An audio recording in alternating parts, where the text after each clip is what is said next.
आइए सिद्धि स्थान की चौथे अध्याय में प्रवेश करते हैं। स्नेह व्यापक सिद्धि।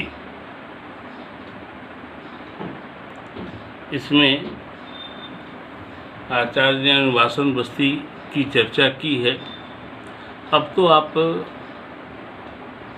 समझ गए हैं कि औषधियों को जल में सिद्ध कर बस्ती देने का काम जो किया जाता है वह निरोह बस्ती है।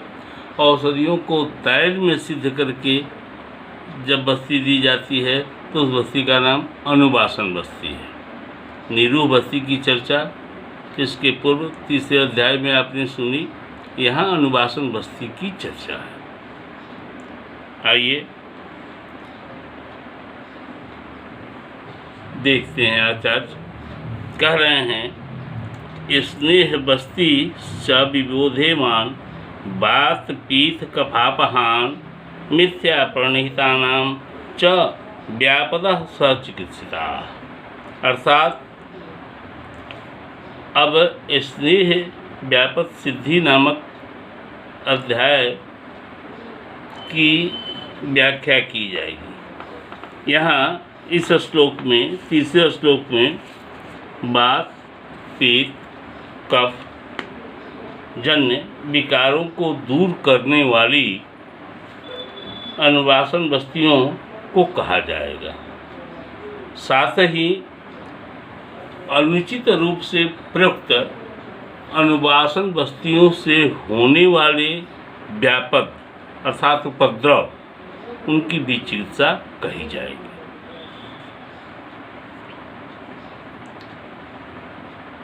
चौथे, पांचवें और छठे श्लोक को देखें। 10 मूलम बलाम रास्ताम अश्वगंधाम पुनर्नवाम गुरुच्यारण्य भूति वार्गी वृष्कोरोहिष शतावरीम सहचरम काकनासाम पलाशिकम यौमास अतीश कोल कुलथान प्रसुतोन्मित्तान चतुर्द्रोणे अम्भसः पक्त्वा द्रोणशेषेन तेन च तैलाढकं समक्षीरं जीवनै प्लुन्तै अनुवासनम् एतद्विधि सर्वात् विकार। अर्थात यहाँ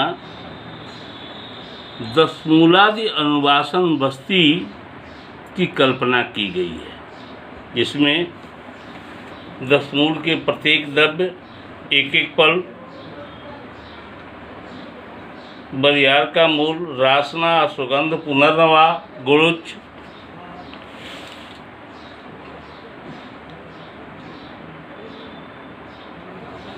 एरंड का मूल, अजवाइन, भारंगी, अरुषा की पत्ती, सुगंध वाला तृण, शतावत, प्रियवासा, काकनासा, प्रत्येक एक एक पल, यौ, तीसी, उड़द, बेर, कुल्थी, एक एक पसार,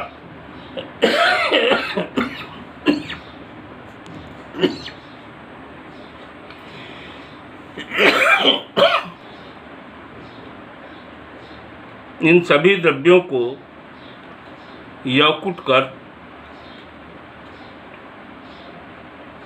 जल की मात्रा यहाँ 4 द्रोण बताई गई है, इसमें क्वाथ बनाना है। जब जलियांश या क्वाथ द्रव्य चतुर्थांश शेष बच जाए,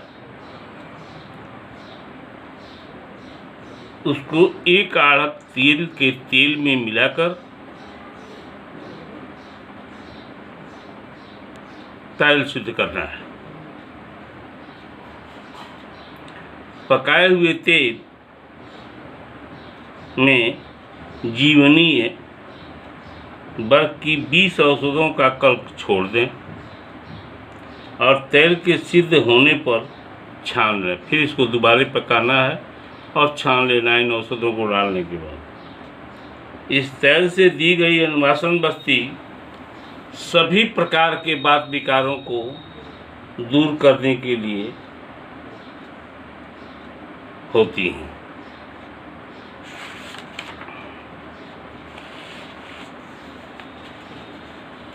आइए 7वां श्लोक देखते हैं। 7वें श्लोक में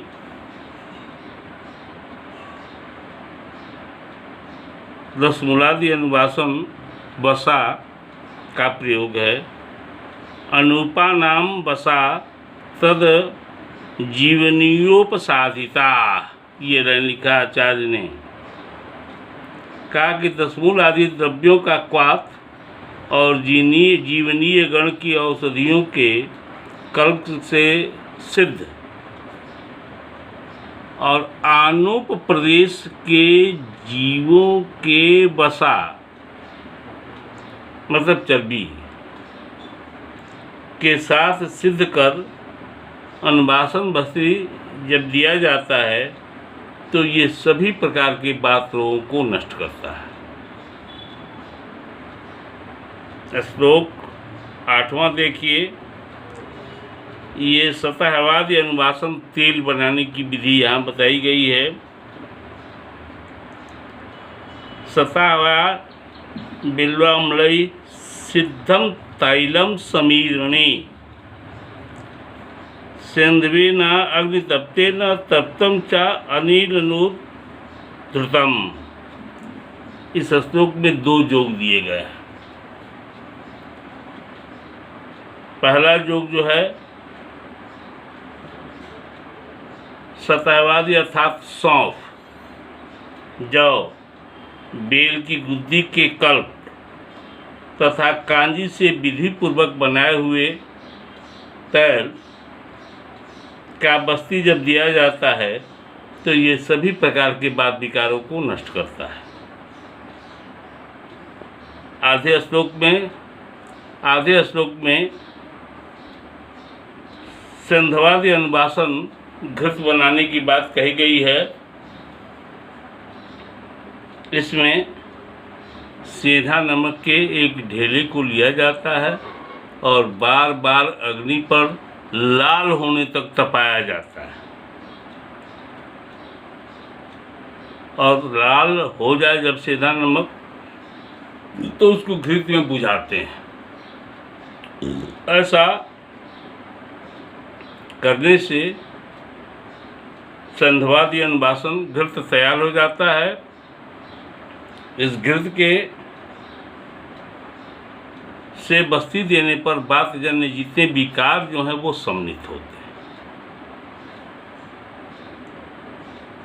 आइए 9वें, 10वें और 11वें श्लोक। यहाँ से यमक बस्तियों की चर्चा है। यमक कहते हैं 2 प्रकार के स्नेह जब एक तरह के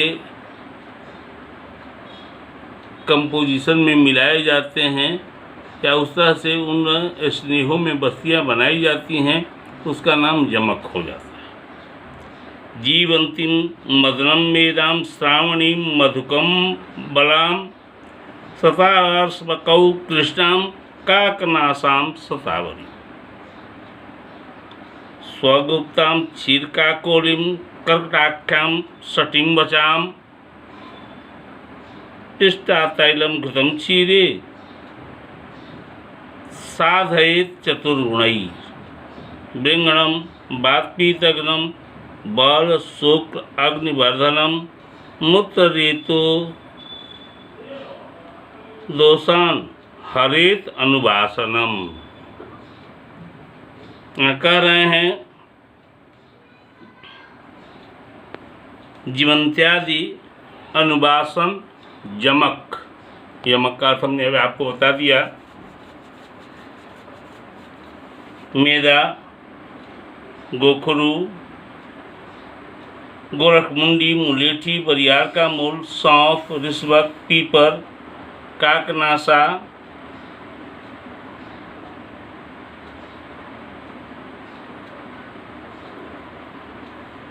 सतावर, केवाच बीज, क्षीरकाकोली, काकड़ा सिंगी, कचूर, बच, इन सभी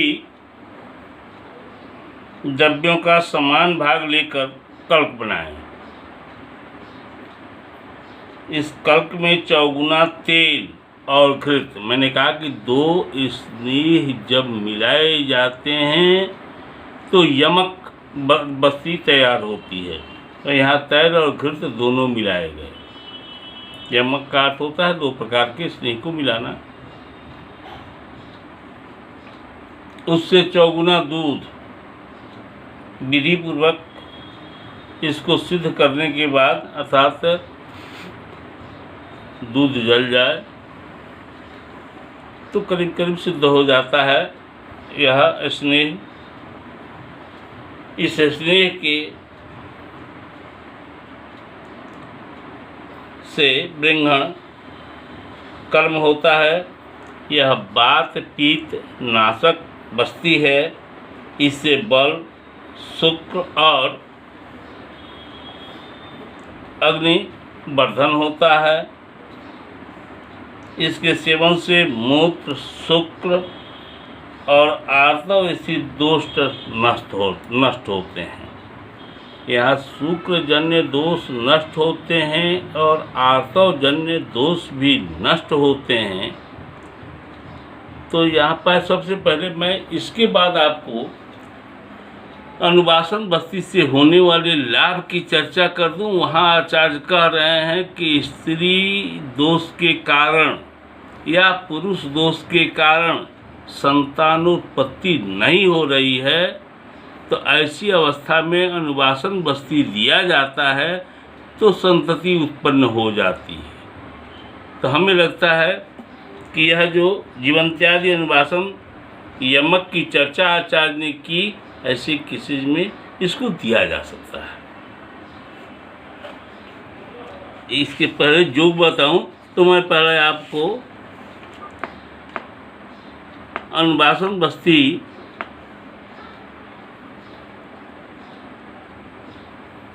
की बात बता देता हूँ। इससे लाभ क्या होगा, क्यों अनुवासन बस्ती देंगे, इससे लाभ क्या होगा, इसकी चर्चा मैं आपसे कर देता हूँ।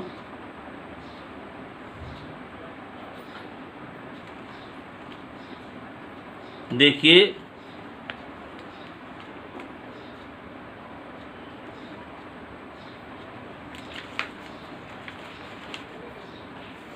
तेईस और 24 श्लोक पहले ये आप जान लें, उसके बाद मैं आगे बढ़ता हूँ।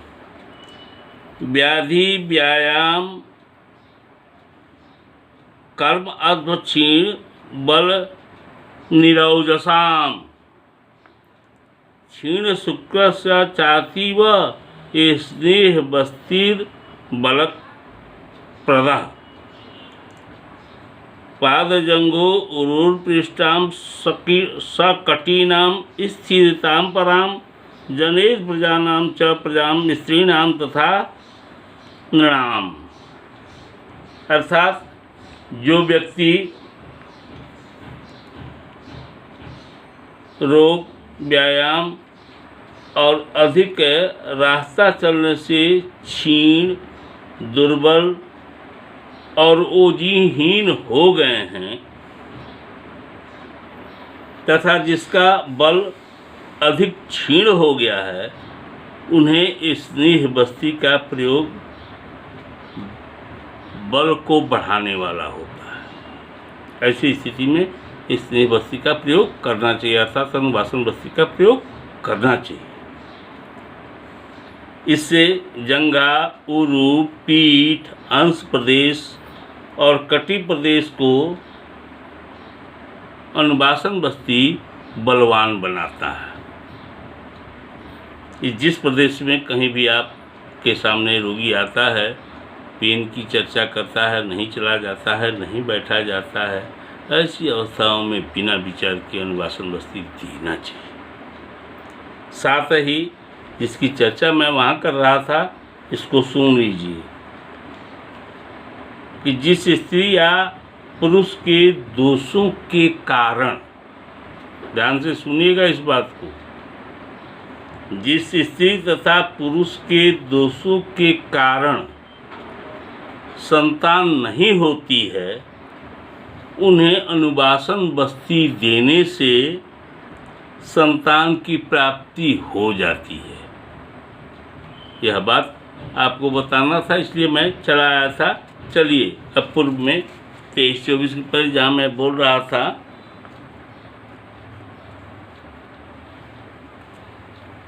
आइए 12वें श्लोक पे चंद्रनाद्य यमक।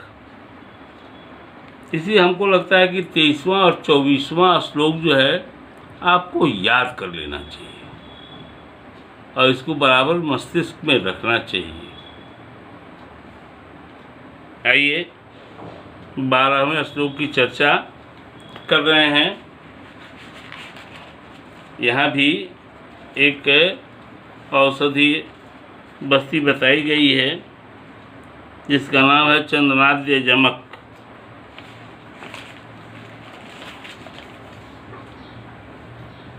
कह रहे हैं आचार्य, लाभ चंद्रनाद्यश्च पिष्टै क्षीर चतुर्गुणम तैलपादम घृतम सिद्धम पीतघ्नम अनुवासनम। अर्थात इस चंद्रनाद्य यमक में घृत में चतुर्थांश तैल मिलाकर ज्वर प्रकरण में बताए गए चंदनादि तैल के द्रव्यों से यमक को सिद्ध करना चाहिए।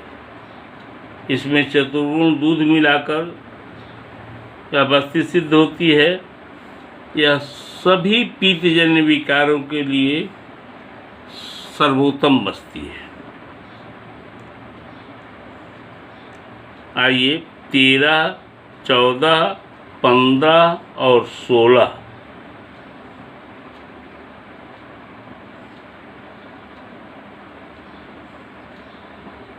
सैंधवादी तैल की कल्पना है।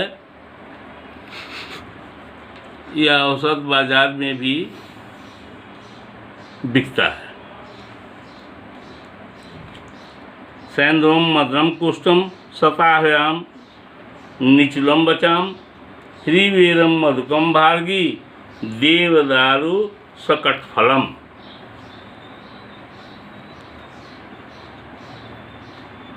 नागरम पुष्करम मेराम चविकाम चित्रकम सटिम बिडंगाति अति विशेष्यामम हरेणुम नीलिम स्थिराम। काफ़ी द्रव्यों की चर्चा हो रही है। मैं हिंदी में फिर इसको व्याख्यायित करूँगा, लेकिन आपसे अनुरोध है कि यह जो द्रव्य, या तो आपने द्रव्य गुण में ध्यान से पढ़े नहीं, या यहाँ जो द्रव्य आ रहे हैं उनको द्रव्य गुण सेकेंड पार्ट में देखना चाहिए और उसको वेरीफाई करना चाहिए। इससे द्रव्य का भी ज्ञान बढ़ता है। औषध बनाने की बात तो यहाँ बताई जा रही है। बिल्वाजमोदा कृष्णाम च दंतिम रासनाम च प्रेषयेत् साध्यम एरण्य जलम तैलम तैलम वा कफरोगनो वर्णो उदावर्त गुल्म आर्ष प्लीह मेहाड्य मारुतान अनः स्मरिम चैव हन्यात अनुवासनात्। इस चारों श्लोकों में सैंधवादी अनुवासन तैल की चर्चा है।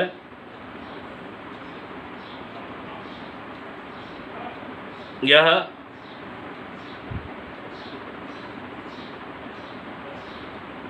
केवल एरंड तैल या तिल तेल में निर्मित होता है। इस तैल की अनुवासन बस्ती देने से कफजन्य रोग दूर होते हैं। साथ ही यहाँ रोगों की चर्चा करते हुए आचार्य ब्रग, उदावर्त, गुल्म, अर्श, प्लीहा, प्रमेह, आढ्यवात अर्थात उर्वस्तंभ, अनाह और स्मरी, ये सारे रोग इस औषध से बस्ती देने पर अर्थात संधवादि तेल से बस्ती देने पर दूर होते हैं। इसमें जो ड्रग दिए गए हैं इसको आपको द्रव्यगुण में देखना चाहिए। आइए 17वें श्लोक में, यह मदन फल तैल है। मदन फल तो आप देखते आए हैं, मदन फल काफ़ी चर्चित द्रव्य है। और पंचकर्म की बात हो और मदन फल यदि आप नहीं जानते हैं तो यह जान लेना चाहिए।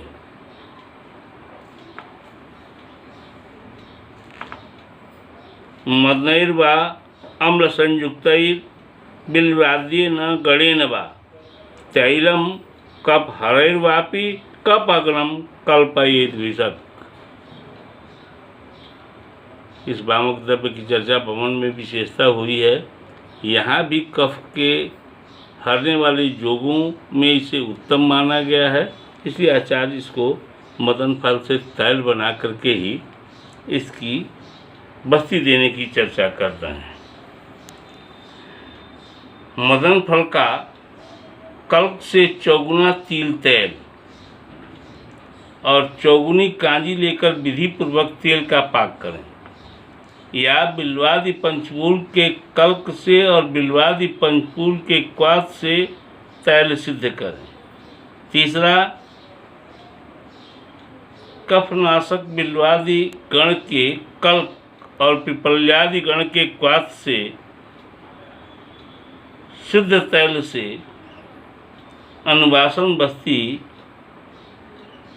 दी जाए, या इन तीनों तेलों के कल्पना से अनुवासन बस्ती देने से कफजन्य विकार नष्ट होते हैं। इसको जरा सा विशेष रूप से आप देखेंगे। यहाँ 3 प्रकार की कल्पनाएं बताई गई हैं। इसके बाद आइए 18, 19, 20, 21 और 22 यह बिडंगादि तैल है। बड़ा लाभ है इस तेल का। इस श्लोक की चर्चा करते हुए आचार्य ने कहा है कि इस तेल में करीब 38 द्रव्यों की चर्चा है। इसमें मुख्य रूप से बिडंग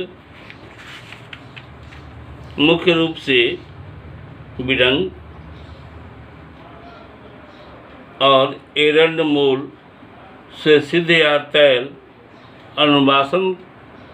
इससे अनुवासन बस्ती देने से कुष्ठ, कृमिज रोग, प्रमेह, अर्श, ग्रहणी, नपुंसकता, अग्नि की विषमता, मल की विकृति के साथ साथ तीनों दोषों का नाश होता है। इस तेल का पान, अभ्यंग और अनुवासन इन तीनों विधियों में प्रयोग किया जाता है। बड़ा गुणकारी तेल है ये। इसे बार बार पढ़ना चाहिए और इस पर इसका प्रयोग भी करना चाहिए। हम लोगों ने किया है, करते हैं। चमत्कारिक तेल है ये। धन्यवाद। अब इसके आगे आपसे कल चर्चा होगी, अगले व्याख्यान में चर्चा होगी। धन्यवाद।